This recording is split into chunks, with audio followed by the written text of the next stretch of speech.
Second episode of our new World Politics show. That's right. We'll be talking about politics, definitely in the United States, but around the world as well. And as y'all know, we love doing polls here on Pod TV and using LinkedIn and all of those sources. So we did World's Worst President and had some interesting results. I think at the end, Biden wound up slipping in and pulling the victory from Trump's mouth and all of that. The last time we did it, it had all these discussions about politics and all along this lines. Well, this time we're going to do it a little differently. We're going to do a mock poll. We're going to have a cultural figure. We're going to have a Pod TV representative. I'm sorry, Adam, you're not on the first ballots, but we will have you on the second ballots, and then we will have two actual candidates that are actually running. So this time around, we put in none other than I'll tell you who the two real politicians are, but let me tell you who the Pod TV representative is. The Pod TV representative in this first one is Lee Newton Rhodes. So Lee Newton Rhodes is a candidate. He's an actual candidate for president. So he's actually running for president, and he is our representative for the Pod TV polls and all along those lines. Our cultural representative this time around, none other, because I was making a joke with our good friend Nick, because we were having a whole conversation around Sesame Street. So I decided that, hey, why not? Let's make Oscar the Grouch a candidate. So Oscar the Grouch is the other candidate. And then our actual candidates that are actually running for president are none other than Nikki Haley and Ron DeSantis. So these are our various candidates, and it's very early in the polling. But right now, without any kind of competition, I think they're winning by the majority, and it's a small majority because the voting has just started. And I'm curious to see what Adam has to think about this. He might be in the next round and all along those lines, but you'll be glad to know, and Kim is already knowing the results, as are some of the other folks. But our early winner, Oscar the Grouch. So Oscar the Grouch has taken the lead. Folks want Oscar the Grouch to be president and all along those lines. So we've got Kim Calhoun with us, one of the founders of the network, Adam Lampiello, who is definitely a political person and has got some political aspirations of his own. We've got Jim Eade from over there in California, a chess master and doing a lot of other great things. And we've got Rick Rosner, who is a Mensa person and has also written for Jimmy Kimmel and has got a show here on the network where he represents kind of the liberal view. His friend Lance, who is the artist, represents kind of the conservative view, and they go back and forth and everything. But what do you think? Oscar the Grouch for president and all along those lines. So Adam, your thoughts, because we did an early poll, and like I said, it's early voting, so he may lose this lead right now, but in the early voting, Oscar the Grouch is winning. I'll say I love Oscar the Grouch. He was a very inspirational character. I'd vote for Oscar the Grouch, but the only person who I would vote for aside from Oscar the Grouch is Donald Trump, who in 2024 will be our next president. And I tell you, it's going to be great for the economy, great for border security, great for international relations, great for corporations, and great for people who want to pay lower taxes and have a happier life. All right, so I want to talk about polls quickly. Yes. Donald Trump's net disapproval right now is about double, 16%, than what it was during the 2020 election, when it was 8% net disapproval. So that's something liberals can take hope from. On the other hand, Biden's lead at this point, in like 2019, was about 8 to 10 percentage points over Trump. And now they're virtually tied. So that's something liberals can despair over. But in general, polls are just a frickin' mess. Most polls are no more legitimate than polling about Oscar the Grouch, because 30 years ago, 1 person in 3 would say yes if they got a phone call about taking a poll. Now it's about 1 person in 500. And if only 1 person in 500 is saying yes to being polled, that person might be crazy. The poll results are bad. They're much less reliable than they used to be. And I don't know how to fix it. And I mean, the one way to fix it is to, vote for who you want, get your friends out there to vote, get everybody to vote. Yeah, I agree with that. Everybody should vote. That's certainly the right. And the franchise is something that people have fought for and died for, and it's something that I wonder if Ron DeSantis approves of Oscar the Grouch. I mean, he might have a real problem with him. I'm clear. I've been clear that if you vote for Trump, you're un-American. So I'll put that out there. I've been delighting in what's happening with Ron DeSantis because I don't like the guy. He's gone from being the preferred candidate of more than 40% of Republicans in January to being the preferred candidate of only 14% of Republicans today. Yeah, regardless of the polls, however, he's definitely done a nosedive. There's clearly a lack of support, and you see that with the big money. Because it's the dark money, especially, that's hard to track. But they moved off of DeSantis. They're not backing him anymore. And they were, because they were scrambling. Anyone but Trump was with the big team, like the Koch brothers.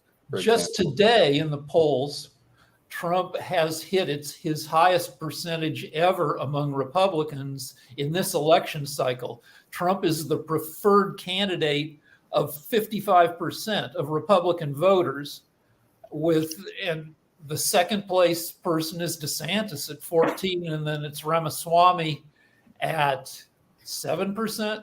So obviously Trump is going to be the Republican nominee unless, he runs afoul of the 14th Amendment. And even so, he'll probably still be the nominee. It is a sad state of affairs. But, Nikki Haley and Chris Christie are Republicans. They're Republicans that are part of the old GOP, which could be respectable.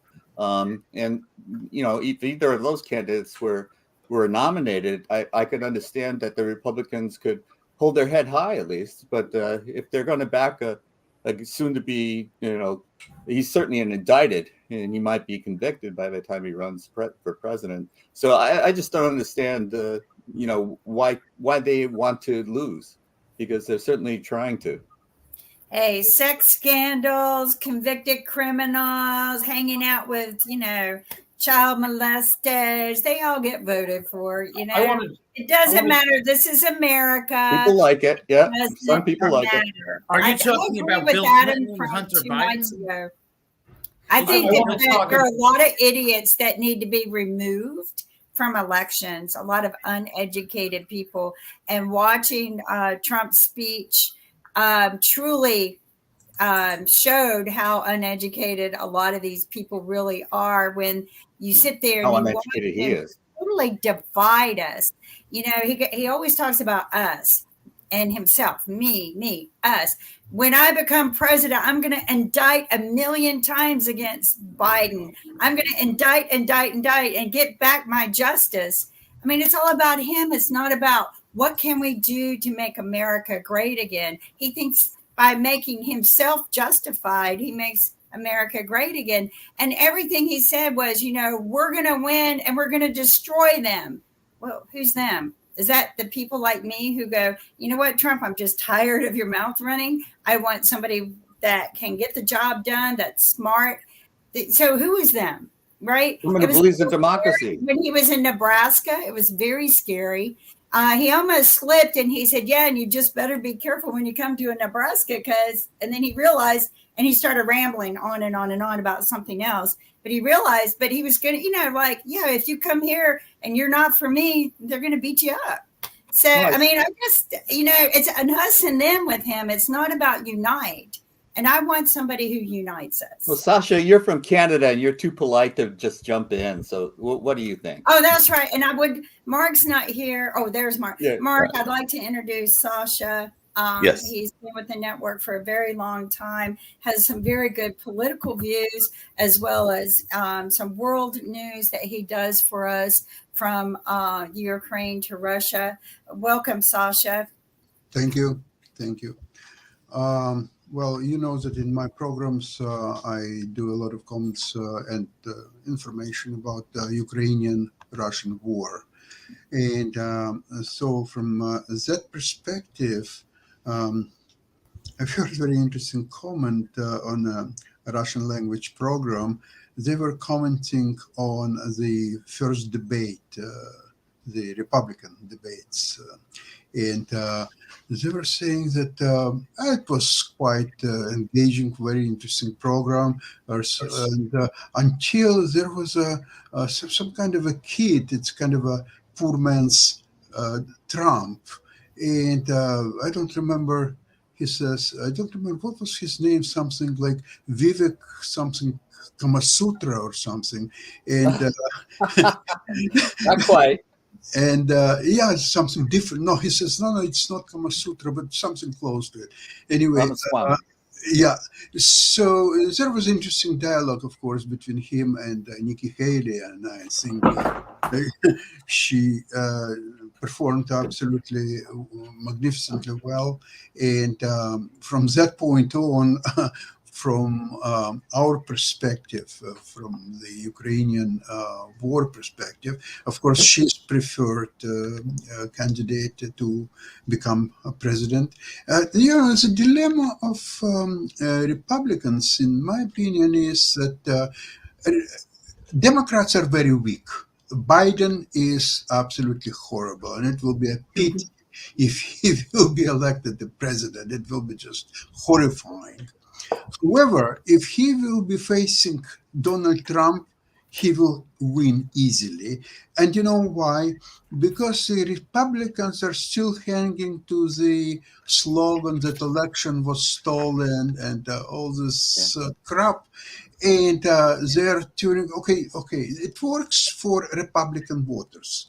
But this is what, 30%, 32%, whatever, they will vote for Trump regardless. But what you do with the rest of almost 70%, how you will increase your 30, 32% to even 40, 45%, never mind that. It's impossible. You have to be creative. You have to possibly get somebody else instead of Donald Trump. But I don't know who. Nikki Haley looks quite presidential, but I'm not sure that American people are ready for a woman president. I don't know. Maybe they're ready. Maybe they're not. Because there was at one point Hillary Clinton was very close to become a first lady president.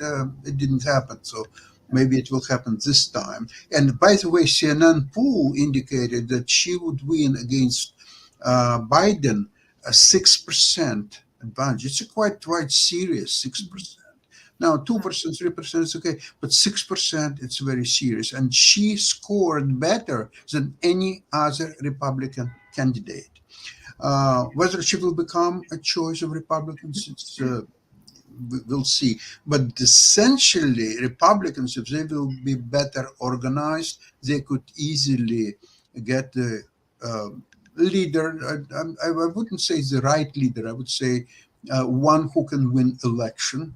And it's not Donald Trump, obviously. And they could easily win election and defeat Democrats, especially if Joe Biden will be participant in election. Now, except Joe Biden, they don't have second choice. They don't have third choice. They don't have nobody except Joe Biden. So it's all. I mean, there's also Robert Kennedy and everything. I was going to introduce. No. We got another young lady that has joined us as well. She's a regular on our World Edition and all in that space. She's actually Kim's secret sister, since they have that whole blog thing going on and all along those lines. But Debbie Peterson is a former mayor there in California and all along those lines, and is definitely one that addresses corruption in politics with her books that she has written and all along those lines. And one thing we were talking about, I'd love to hear her thoughts as well as Adam, was Mitt Romney just recently stepped down, and one of the things he said was that he would like to see more young leadership and all into that space. So he was actually asking for there to be some youth voice to come in and all along those lines. So Adam, what's your thoughts? You could be one of those young leaders. And Debbie, do we need to get more folks that look like Adam in their 20s and 30s kind of age range and all in that space? Yeah, Adam, run for office. I think Romney really lifted the bar, and I'm really happy to see that happen. And I really appreciate him stepping down. And well, I don't. I'm sorry he stepped down, because he's an honest. He appears to me to be an honest politician, which we need more of. He's reasonable. But you know, it's interesting. The United Nations and Gallup for 20 years now have been doing a world happiness study, and they've polled millions of people all over the world. And of those millions of people, the ones in the countries that are happiest are the ones that have nearer 50% representation of women. They have a higher level of women represented. And those are also the countries that had lower levels of COVID. And the people are happier, the men and the women. They're pulling men and women alike. And so I think that there really is room for us in this country to have some of the Bidens and the Trumps step aside, let some of the younger ones have a go at it, and see if they can do better. And particularly let some of those folks be women. So if I you agree. look at the Vegas odds, it's highly likely that the two candidates will be Trump and Biden. In 2012, Sarah Silverman told young people to go to Florida and get their elderly grandparents to vote for Obama.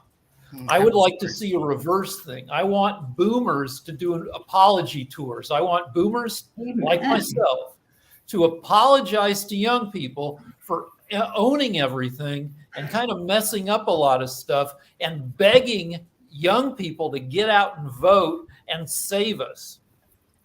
Yeah. I'm with I you, agree. Ray. Adam, any thoughts about that? You're the youngest representative here and everything. So any thoughts about this apology tour that Rick wants us boomers and others to go on?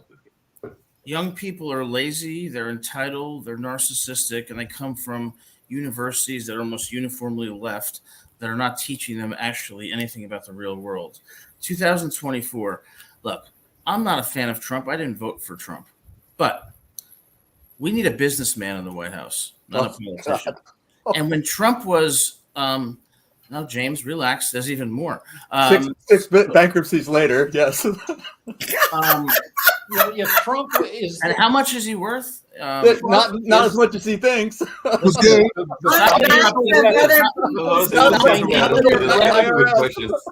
it. Hold on, everybody. Let me finish. Financial records Yeah, let Adam released by finish. Trump show that he has been from 1985 through 2015. Trump lost more money than any other business person in the United States. Thank He goodness is it's that, literally Rich. America's and I worst believe those. businessman. I believe that. Right. So you look. Like I said, I didn't vote for Trump. I don't like his temperament. I don't like his personality. But I do acknowledge, since I'm the only one here being intellectually honest, that under Trump we had a really good economy. We had a low tax rate for individuals and corporations. We had a more secure border. We had better trade agreements. We had Supreme Court justices that actually interpret the Constitution. We had someone who actually put a COVID vaccine on. Well, we had no wars. We had more people unemployed. We had low gas prices. We had more people. And we didn't have intellectually somebody who honest. was having oral sex in the Oval Office. May I We ask had I more gotta tell you. people One question. unemployed in 2020. This Sasha's is got what a quick liberals question. do. One When second, liberals Sasha's hear got the a quick truth, question. they just At any interrupt. other time. Adam, And they go crazy. You're beyond help. Okay, I got you. I know. So hold on a second. Cognitive Time out. behavioral Time out. We therapy got a and quick question from Prozac. Sasha. So Sasha, your quick Because question. Pretty funny, This is Adam. what liberals do when I try to Yeah, make an yeah. opinion. This is what Adam, liberals I do, don't right? want to Lie argue like with you. everything what Come you on. said. In Hold on. defense- Time out. We're going to You hear guys from must Sasha. be from California. Okay, I don't want to argue with everything what you just said about Trump's accomplishment. New England. Well, I But- didn't get to finish. But well, from what I heard is I have only one question. How comes a successful businessman with a great economy and so on, how he could have two impeachments, lost Senate, lost House, lost presidency, was involved in insurrections? You're talking about really a garbage man. That's really all what Yeah. he is. I mean, he When took this after his five or Well, he six asked me a question. Do I get after the answer? his 5 or 6 bankruptcies, it's all well documented. He was not zero worth. He was minus $250 million.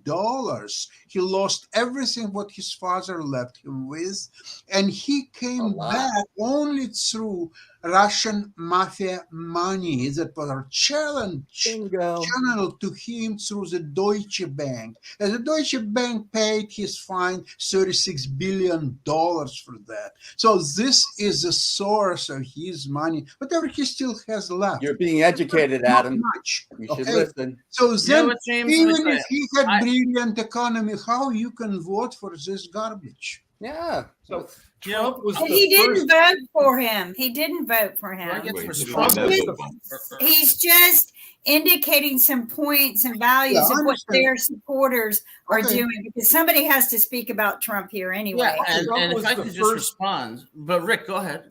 Trump was the first president since Herbert Hoover in 1932 to leave office with fewer Americans employed than when he took office. More Americans were unemployed in 2020 under Trump than at any other time in America before Why? and since, Why? because of COVID. But Thank you. But Case COVID, Trump politicized COVID, and I believe made it worse than it had to be. I don't want to hear excuses Well, from anyone that Trump, got hit by blindsided, because every president's going to get blindsided with something. It's how you handle it and With a deal novel with it. virus. He Yeah. had an opportunity to hire back a pandemic team, get control of the situation. A Which he lot of the fired. rest of the world, I ran the statistics, even if you cut the deaths in half, we still rank higher in deaths than anyone else in the world. Because I listen to people and they go, well, they weren't really recording the deaths properly. But I know so many doctors and I work with them and I respect them. And I don't think they just said, oh, they came in with COVID and they died of something else, but we're going to put COVID. Yes, they I don't think my doctors I know and love and respect did that. I think that they all reported things accordingly and how someone died. I think that we did have a mass of deaths. We still have them. We're going back into another COVID hurricane right now. I was at the doctor's office today and at the cancer center, and they are now requiring masks at the cancer center as well as on the buses. Not for fear of just spreading, but they want to protect the cancer patients and the very sick people. And out of respect, I wear them. I put it on, no arguing, because out of respect of some people who have fear. But he had an opportunity to make something great, and it was his ego that he put in front of everything, as opposed to what was the best for the country, just like he's doing in his speeches right now. His speeches I are was all actually going about to get to one of those speeches and That's everything, all about because I him. know that Adam mentioned All it about earlier. him. Before I The get vice to that, president we've before I ever get to had. that, I had a quick question for Adam based on something that I've been hearing and everything, and it's Go ahead. actually, Respond. in some ways, it's scary, and it comes back to a point that you made on the first edition of World Politics, which is on Tuesday. And I know you talked about having these regulations and these requirements for voting, and I can hear that, and I can see some reasons for that. I can also see some problems, because remember the history of the poll taxes and everything. But there was a great resignation. We talked about that with the employees, and a lot of people decided that they were staying at home and things of that nature. I can tell you that in the last several days, I've had some conversations, including one on a show that is here on the network, where people were seeing the hope and the promise of election folks in politics, whether they were Democrats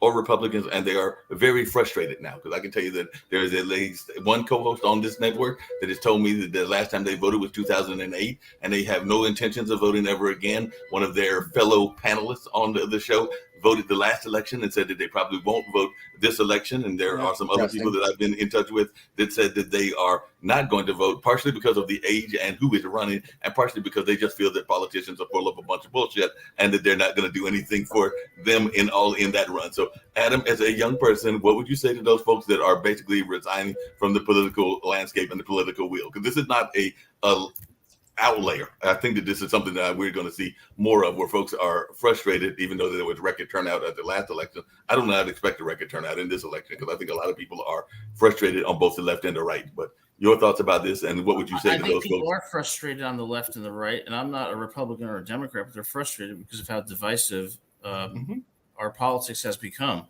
I mean, look, I don't believe in the right to vote, and I've been very clear about that. I do not believe that morons should be allowed to vote. If you're a member of the KKK, you don't get a right to vote. If you're a racist or a sexist or a homophobic jerk, you don't get a right to vote. Okay? I don't believe that we should be allowed. And if you're a high school jock who smokes weed and is obsessed with the captain of the cheerleading team, I don't think you should be allowed to vote, because these are people who, A, harbor deep embedded prejudices that's despicable, and otherwise people with no information to make an informed decision about who to vote for. But in response to the other comments, But how do you legislate that? How do you? He's an authoritarian. It's obvious. Yeah. you know, James, I got to tell you, I probably don't agree with anything that you say, but I really like you. You seem like a very cool person, so I'll say that. Thanks, Adam. But what I'd like to say is, you know, I want to, you know, Kimberly talks about COVID. Let's hope that, you know, remember Governor Cuomo taking people into those nursing homes where we had catastrophes. But I want to take this time to thank President Trump, for example, for the low gas prices, for no wars, for a COVID vaccine, for Brett Kavanaugh, and for Neil Gorsuch and Amy Coney Barrett, for fair trade agreements, for securing the border, for lower tax rates for individuals and corporations, and for a better economy. I was doing a lot better under Trump than I am under Biden. And I want to thank Trump for not having an affair in the Oval Office with an intern.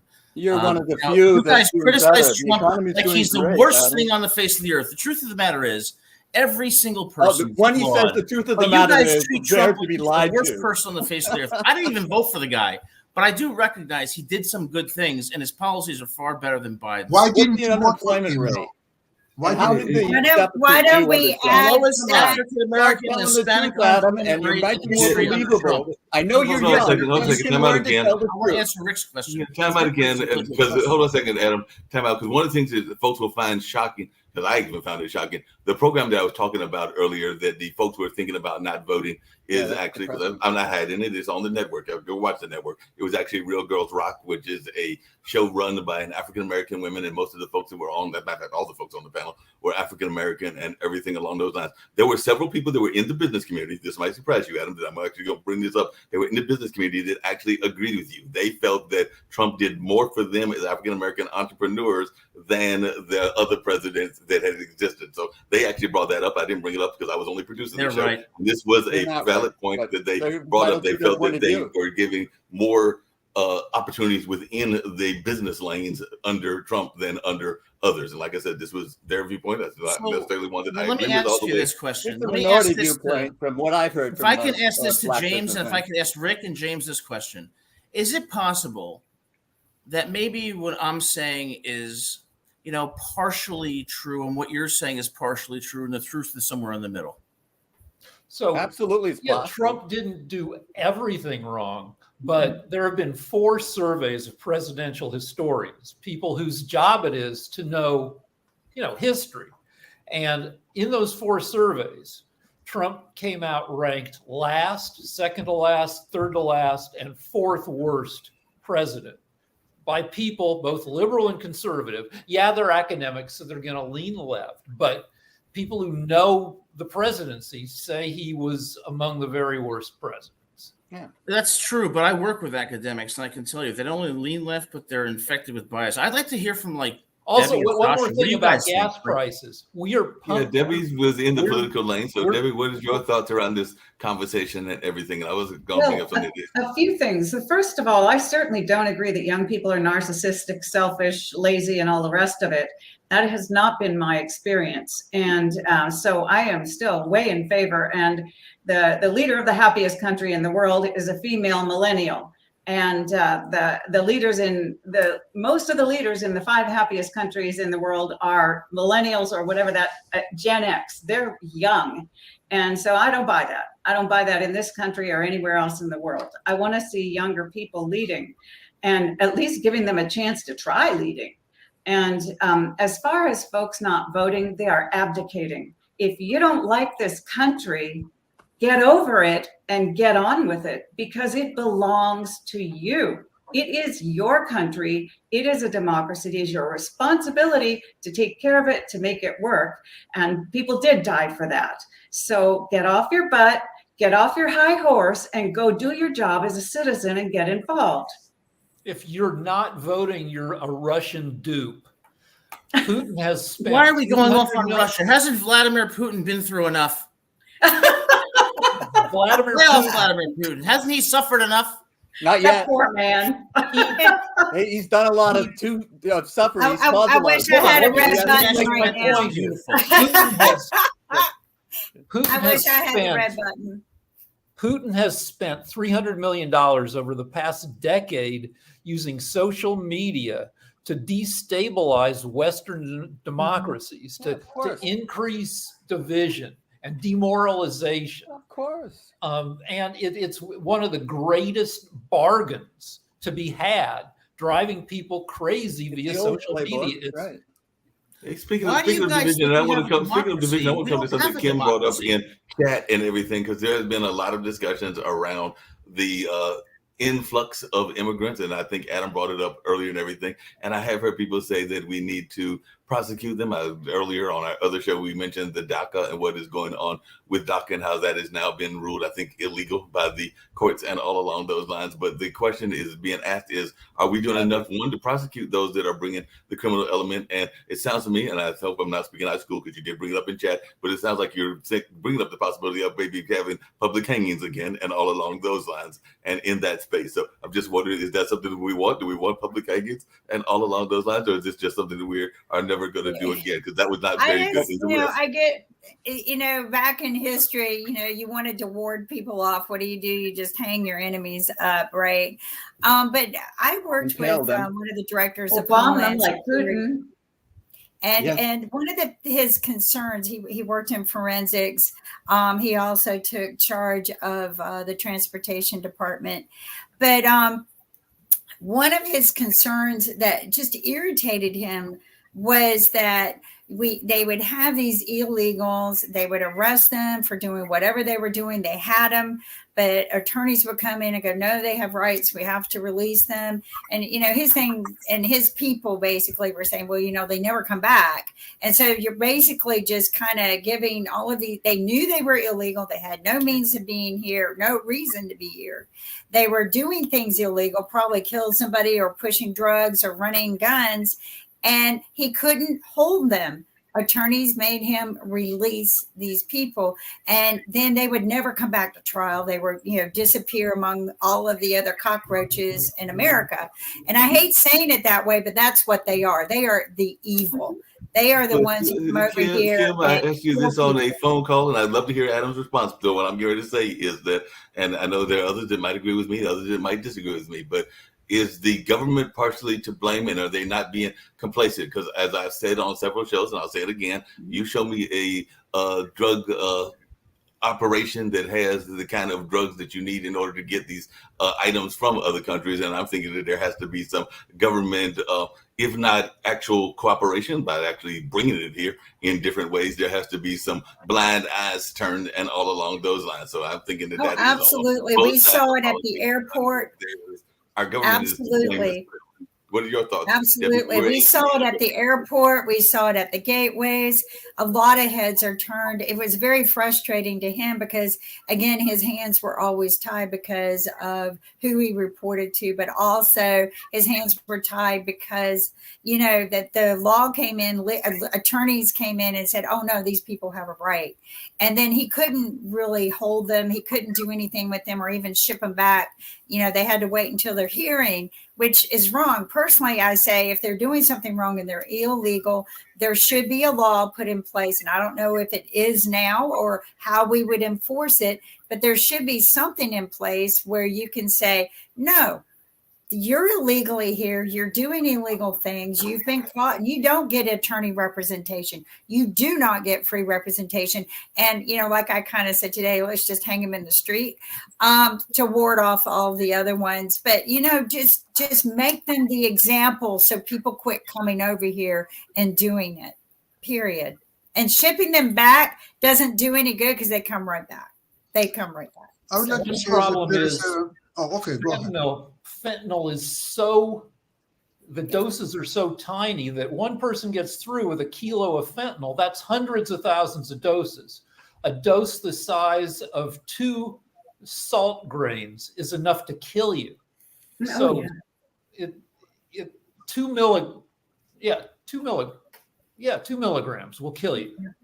Yeah, but It's I mean, a crisis in the but country. Rick, that has It not can't been be going on. minimized. Rick, that's been going on for a while because the movie that I was referring to, it came out like 15 years ago. Adam was probably a teenager at that time, but he probably heard the movie because he's definitely a cultural student as well. But it was a movie called American Gangster, and it was actually about somebody from right here in North Carolina. Frank Lucas was a gangster from LaGrange, North Carolina, and he literally smuggled heroin into the United States in American service planes, and while returning from Vietnam. I want to say that some of those were also smuggled through coffins and all along those lines. So I'm thinking that they did it in that time frame, that they're probably still able to do it now, because we do have people that are coming from various parts and they are finding very innovative ways to get stuff here. And I'm thinking that there has to be some, as I said earlier, cooperation from some of our government agencies in order you for that to happen. Yeah, you can't use bulk force methods alone are not sufficient. Just building a wall isn't sufficient.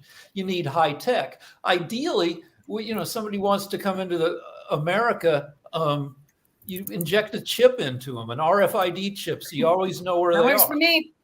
But That's there what he are came to me objections for. to that. That's There are why he civil- came to me, was for my patented technology for that. And pretty much he was constantly told that would be against their rights. But they have no right. To me, they should have no rights in this country. If you're each here, side, right, you should have. each side has objections. Liberals What? have objections because of civil liberties. Conservatives historically have objected to stuff like that because they say that's the mark of the beast. When everybody is marked, that's part of end times. Now, I don't know I haven't heard that come up in like a decade. But I haven't heard people saying we should just chip everybody either. Jerry Falwell's dead. I now. wear one all the time. Well, I think when it comes to immigration, there has to be a comprehensive solution. Of course, we have to secure the border, but you have millions of people in this country who are here illegally, who have families, who have jobs, and they shouldn't be deported. They should get a pathway to citizenship, and I would give them amnesty. The only people that I would deport are ones that are convicted of felonies, particularly violent ones. We have to be compassionate. We have to recognize we're not going to break up families and throw people out of this country. That's why I'm not a Republican, because, their policies, aren't reasonable in so many respects. And the same is true for Democrats. Like, where is the middle? Where has the middle gone where people can compromise? I bet I could compromise with every single one of you, because why don't we appreciate different perspectives and meet somewhere in the middle? Yes, we should secure the border, but are you going to tell a family that's with two kids that they're going to have to go back to Mexico when they're here trying to make a living? No. Why? Bravo, Adam. On that, I agree with No, you. and I agree. I am not against the hardworking immigrants who come over here and they're trying to be good and they're doing good. And unfortunately, the idiots here, the Republicans here, took a young kid who was graduating top of his class. His parents, came over here. He was kind of not legal, but he'd gone to school since middle school here, or maybe even younger, and could speak English. You probably remember this story, Mark. And they shipped him back. They put him in jail just before graduation. Well, I grew up in New England where people could talk to one another. Mitt Romney was the governor of Massachusetts.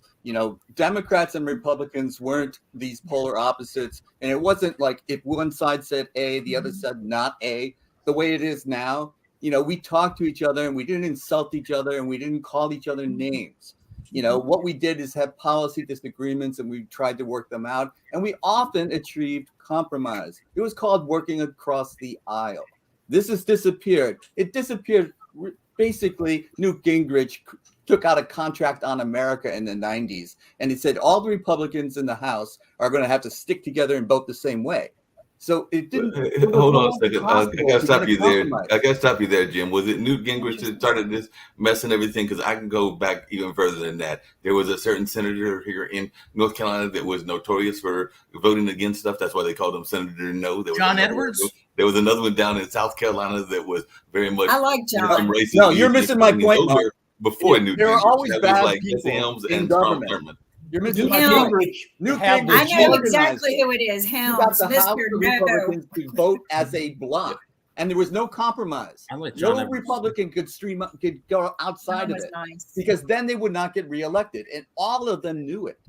And this has been a problem. Then the Tea Party started to take control of the Republican parties. The Republican Party, good for them, stood up to them, but they were a strong minority. But then Trump was elected president, and this MAGA craziness has taken hold, and the party is crazy now. It's It's just just not us like and the old them. days. That's all they say. Well, wait a Us and second. them. Wait a second. No, it's true, Adam. And if you can't see that, that's the problem that you and I are not going to compromise over because Yes, we I will not. compromise because you're from New England and Cape Cod is one of the most favorite places I go to every summer. So we'll compromise on that basis alone. But I agree with you about Republicans, but the same is also true of the left. The left has been taken over by a fairly extreme element. I That's want not people true. like you, That's a James. false I want dichotomy. people like you That's and Rick false. who What you're seem saying to be right now is smart false. and moderate. And the There's two best no MAGA presidents in the movement last in the 50 years liberal that party. exemplified There's that. no MAGA movement. Well, the two best According- presidents in the last 50 years who exemplified that are Bill Clinton and Richard Nixon.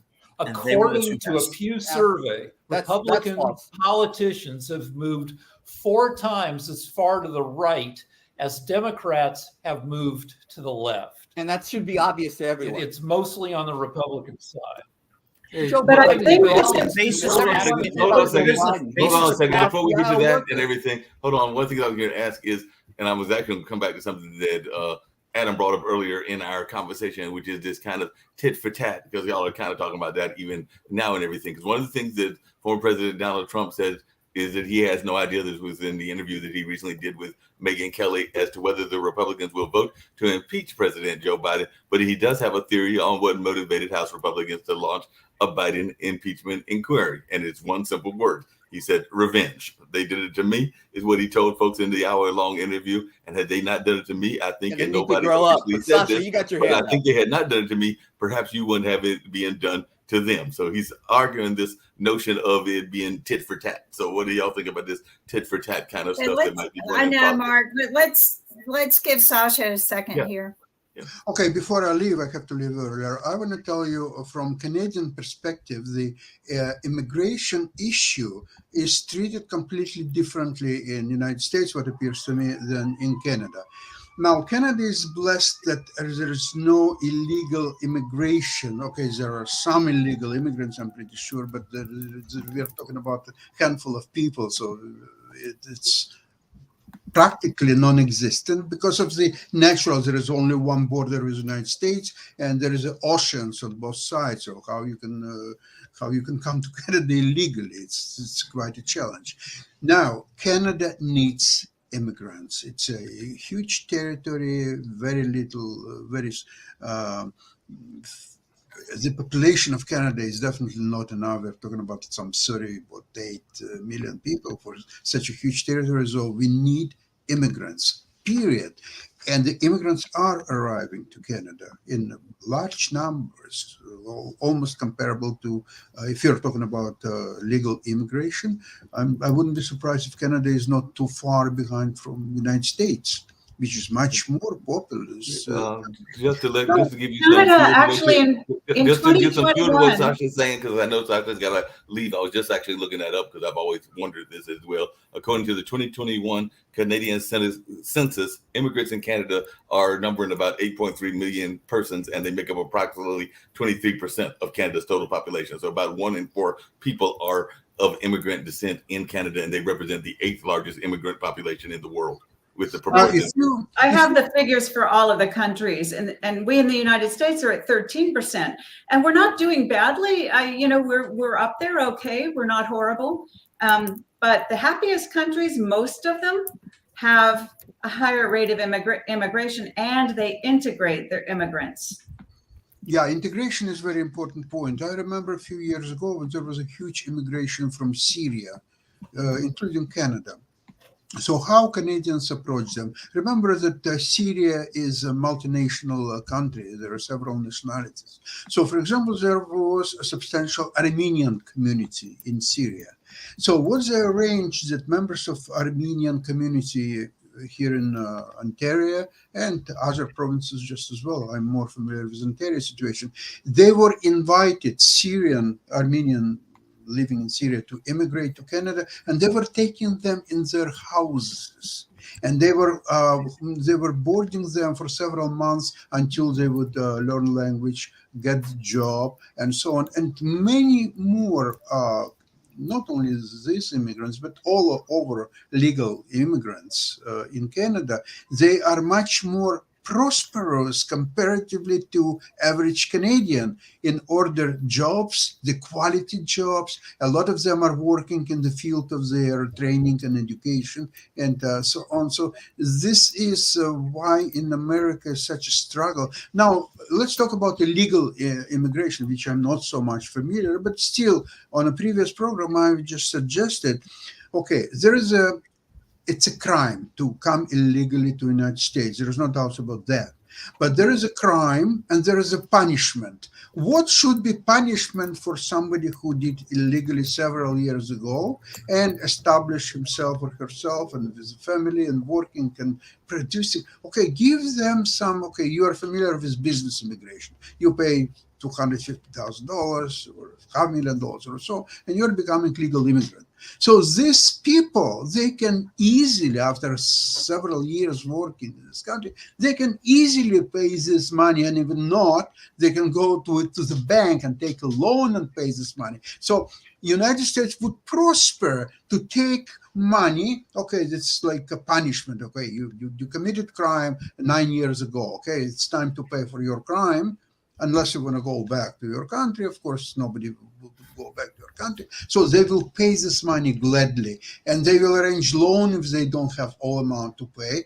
U.S. will get revenue from all these people. So Sasha, if I'm hearing you correctly, you're saying that, and y'all can say that I'm mishearing them. If I'm mishearing you, correct me. But there is a notion that exists within the immigrant community of people literally paying. There are folks that are called coyotes that they are paying them. So you're saying that the United States should go into the coyote business, and instead of paying the coyotes, the folks pay the government to bring them in to the country? Because that's what it sounded like you were saying. Because they're already paying. You're mixing things up.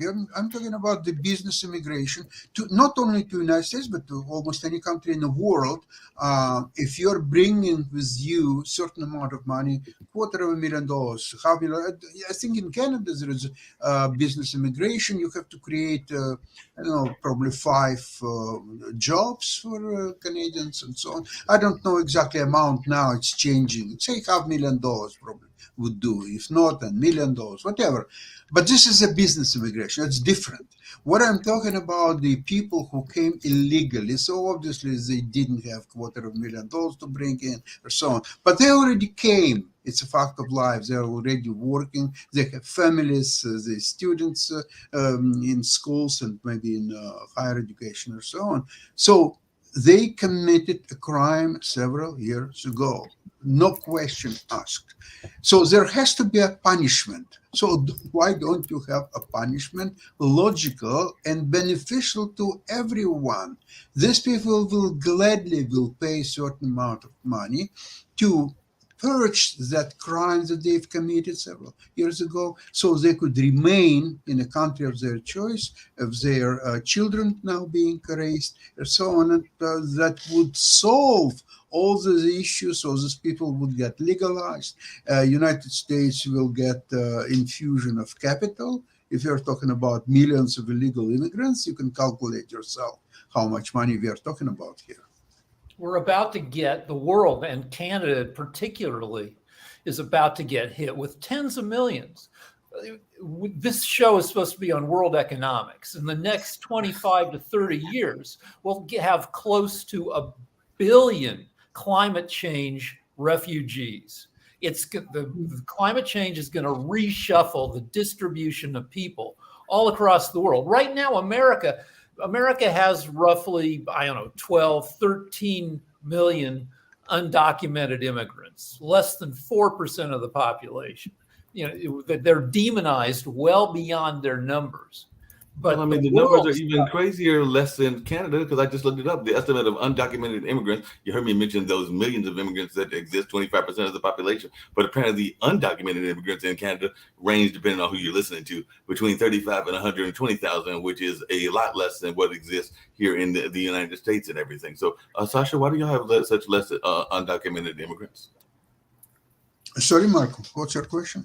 Why does Canada have such less undocumented immigrants? Because it seems like most of the immigrants are being documented and not undocumented, because there's a very low amount of undocumented immigrants from the figures I just quoted and everything. Well, I've already explained, because it's difficulties to cross Canadian border. You have to arrive by ocean, which very few people are capable of doing, probably none. And then unless you jump from the cruise ship or something like that, I don't know how you do it. And the ocean is very cold around Canada. Also, another thing is, if you will go back a few hundred years ago, in the slave trade, slaves were very reluctant to come to Canada because of the cold climate. So this is why Canada had very, very little trade.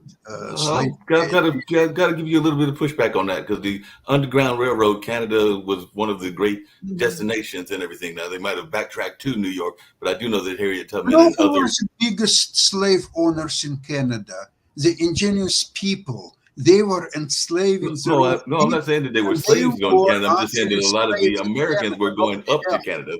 So a lot of the freedom was to Canada.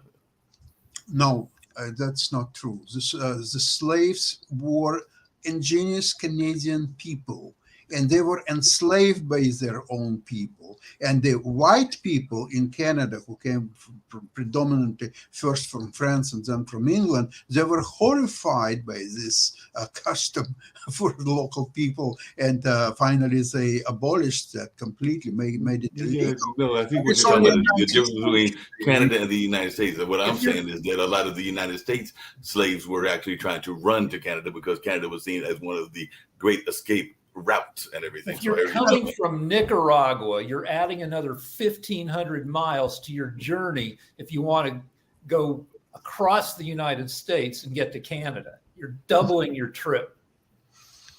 And you will not be able to settle in Canada from south countries like Nicaragua or so on. The climate in Canada is just too cold.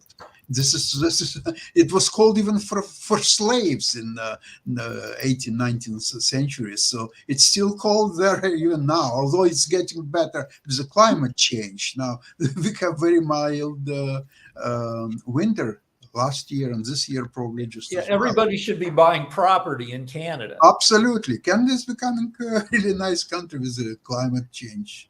I'll tell you that.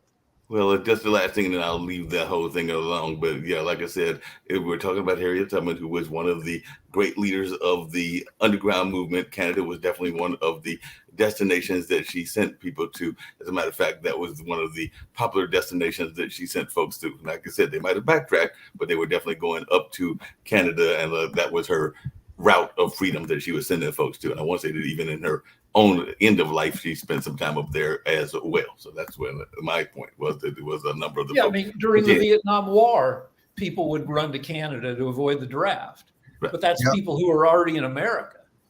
Absolutely. Yeah, agreed. Definitely. But that's I would like to ask Debbie, you've mentioned a couple of times the happiest countries. I've got a feeling they're Scandinavian. Like, is Finland one of them, for example? Yeah, the Scandinavians consistently for 20 years have been in the top 5. So Finland is number 1. They all, I think 3 of them have women in charge. Yes, and they also have a kind of a mixed capitalism and socialism. They have a social support structure beneath them. And I think that can go a long way to help making their citizens feel happy. They do feel that, as you pointed out several times, even in Ireland, which was notoriously misogynistic, they have elected women presidents. The other thing is behind the United States. They think the biggest single factor in happiness, although there are several things that correlate, women in office is a huge correlation, but the biggest single thing is corruption.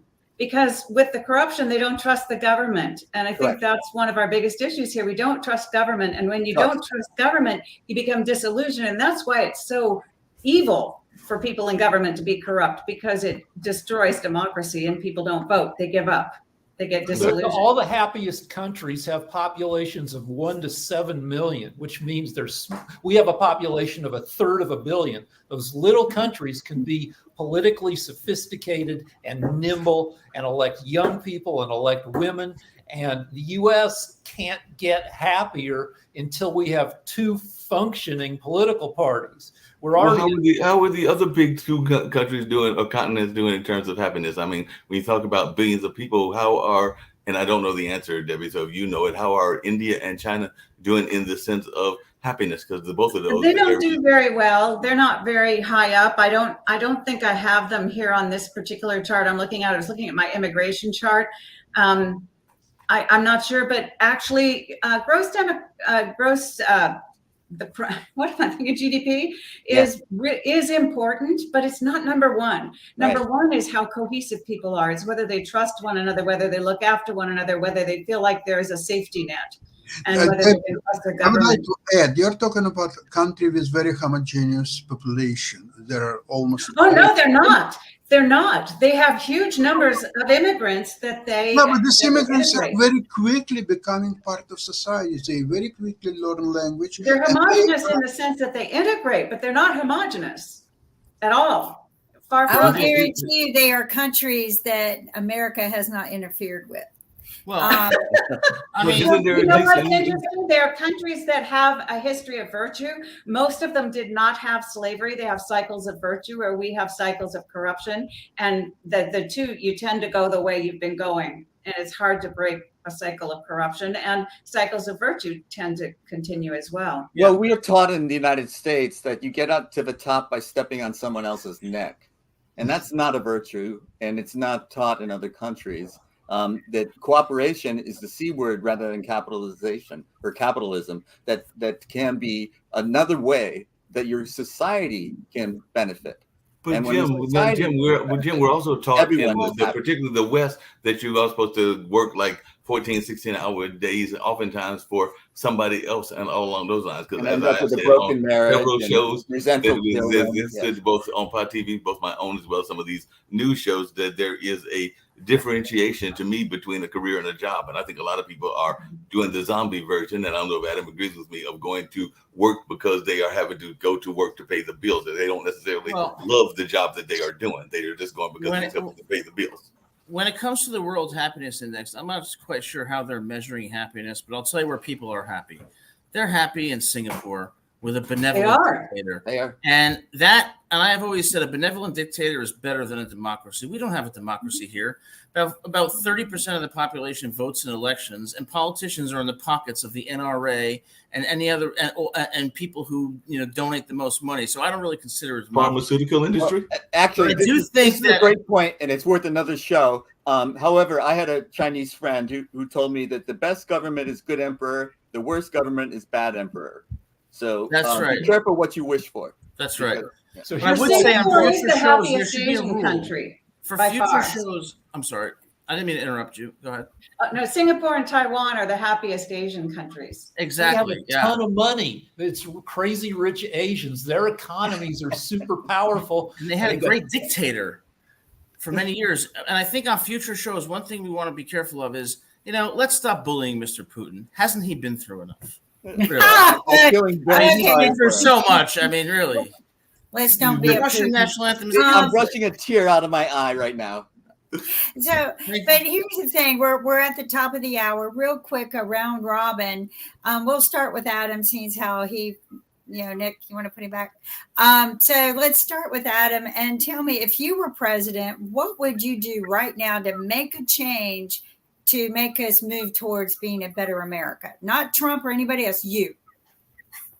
I would appoint moderate people to positions of power, and I would grow the middle, and I would grow the middle class. But we need people who in leadership who know how to compromise, who know how to work across the aisles, who are reasonable, and who really care about helping people. People go into public service because they want to help people and make a difference. We need leaders like that. leaders who are going to compromise, be in the middle, and do what's right for the purpose of helping people rather than just being career politicians. Thank you, Rick. What would you do if you were I'd president? appoint a bunch of celebrities to my cabinet because everybody likes celebrities. I'd make Taylor Swift Secretary of Women's Affairs. I'd make The Rock Secretary of Health and Nutrition because they're loved by both liberals and conservatives, and we'd maybe get some more, like Adam said, we got to push people to the middle. I would require news stations to be fact checked in real time. Fox News, CNN, MSNBC. There's something running down the side of the screen that when somebody says something, somebody's typing away saying, well, that's only half true. I agree. I think that's beautiful. Debbie. Well, I'm inclined to agree with Adam. I think we've got this silent majority, and they do vote, and their votes do count if they vote. And I think I would appoint young people. I would appoint more young people. Of course, women, I've said that already, but I would appoint more young people. And I would also get those young people to look seriously at what we are going to do about the issues of cartels coming into the United States. That's a huge, big, serious problem. Huge. Thank you so much for that. Sasha? I would bring half celebrities, where I agree with Rick, and I would bring the other half politicians from Scandinavian countries to really rule the way they rule over there, and so people are happy there. By the way, I've checked Norway. There is a very small percentage of immigrants who were born outside of Norway. It's a very small number, really. So, and they were all very quickly being assimilated, and that makes a huge difference. It's the same thing, for example, black people in Canada. There are black people in Canada, but they are not from the United States. They are from Caribbean region. And they are very different people. They're very polite. They are rule-obedient people, and there is absolutely no friction between them and the rest of the population. So that makes a lot of difference. Thank you. That's very beautiful. And Jim? Yes, well, I would say that the first characteristic has to be charisma. I need a leader. I need people that believe in this leader. And I need this leader to believe in the Declaration of Independence and that we have the right to life, liberty, and the pursuit of happiness. And I would also like to have him point out why we were given the Statue of Liberty by the French, because we want the poor, the huddled masses, and we will be there for them in their time of need. And this is what America means to the rest of the world. At one point in time, we've lost our sense of way. We've lost our way. We've lost the ability to be there for others. And this is what leadership is all about. You don't say you're better than, you say I can help you be. Thank you. Thank you so much. And that's a beautiful presidential speech, by the way. Take it. Mark, I'm going to let you wrap, and I want to thank everyone for joining us, and we'll see you next Before Tuesday. we wrap, we got to get a short. Well, I want you to do your presidential thing too. I want you to do. I will. I was going to end with mine, but I want you to say yours before I get to mine and all along those lines. So, Kim, it's on you before I do the wrap and all along those lines. So, what would some of your political decisions be? So my most powerful political decision would be to get our country under control financially. I would probably fire the IRS, put in some really good financial minded people, put in a blockchain system so that we collect money that way and no hands touch it.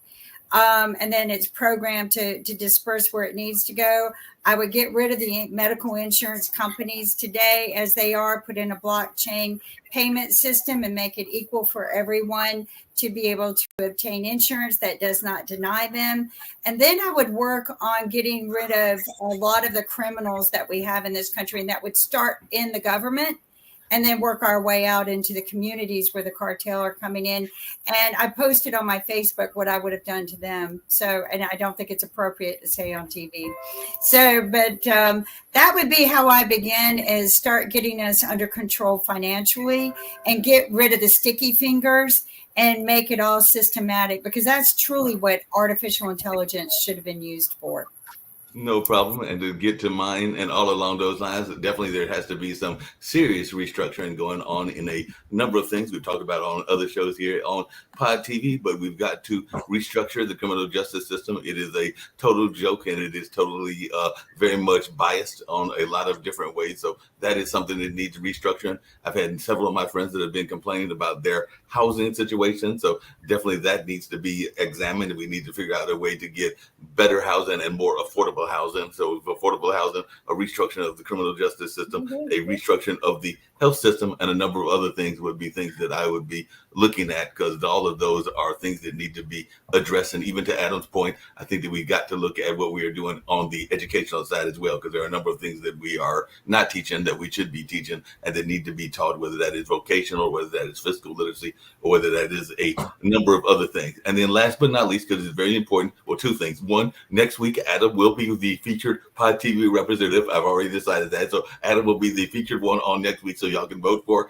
Adam. Right now, Oscar the Grouch is still leading, and all we'll see if he loses the lead and all in that space. But my celebrity, and this Adam will like as well, since he referenced them and some other people referenced her as well. But I think my celebrity or the cultural representative will be Taylor Swift. And then I'll figure out two of the Republicans and Democrats to go with Adam and Taylor Swift. So we'll figure out whether Adam beats Taylor Swift and whether he beats those other political folks as well. And the other thing I was going to say is that if I was to be president, I like this notion of the celebrities, but we got some great experts here on Pod TV. So I'm thinking that even though he is from another country, so we would have to bend some rules, but I think that Sasha would be a great person to run the Department of Treasury and all along those lines.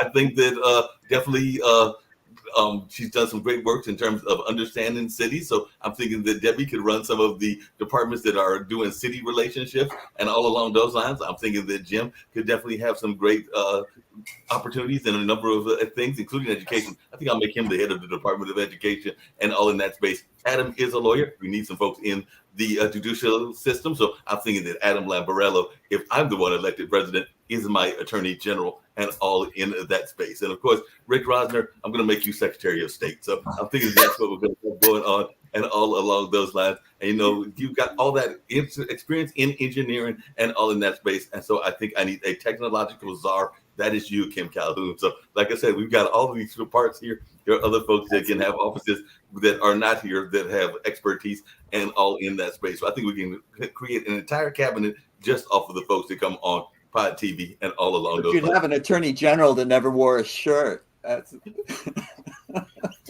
Well, RFK Jr. never wears a shirt. Exactly. It could be quite interesting. I mean, y'all do not know her, but we have a show on Monday, Dr. Anthony. I'm thinking that Dr. Giovanni Anthony is very much into education, so she can run the Department of Education. So that could be something else going on. So we can have running different departments and all along those lines. Jatovi, who is on our edition, our World Edition, is in the gaming space, so he can do some things in the sports lane and in the gaming lane and all along those lines. Maybe we'll have him run the FCC. And all in that space. Like I said, I think we can find somebody for just about every department. And like I said, there might be having to be some bending of the rules because I think you're supposed to be a U.S. citizen, but we'll find a way to get Sasha to be our Department of Treasury and all in that space. So we'll find a way to bend those rules and all along those lines. It'll be derivative trading. Thank you very much.